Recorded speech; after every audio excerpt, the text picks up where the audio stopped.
जी बदीन बिल्कुल भाई, जब मैंने दादू की बात की तो बाकी इलाके में जहाँ पानी खड़ा आप आपकी बात मान लेते हैं साईं। साईं और भाई बैठ रहे हैं साईं, तमाम मानी मानी खादो वो तो। आखिर में आप सबका शुक्रिया अदा करता हूँ। शाह साहब आपने फ्लड्स की बात की है, दादू के इलाके में भी पानी खड़ा है, कंबर शहजाद कोट में भी पानी खड़ा है।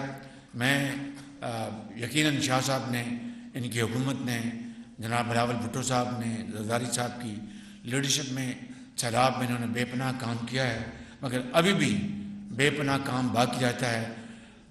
बेपनाह फंड्स हमने दिए हैं, खर्च किए हैं, लेकिन अभी भी लाखों लोग जो हैं वो बेसरोसामा हैं। उनको आज सर्दी ने आ घेरा है, वो सर्दी में ठिठुर रहे हैं।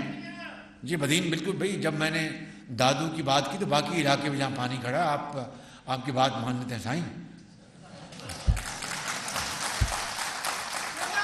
भाई साईं और भाई बैठ रहे हैं साईं, तमाम मानी मानी खादो वो तो बस ठीक, सुठो खादो मानी सुठो खादो ना बस ठीक। तो मैं भाई बैठ जाओ।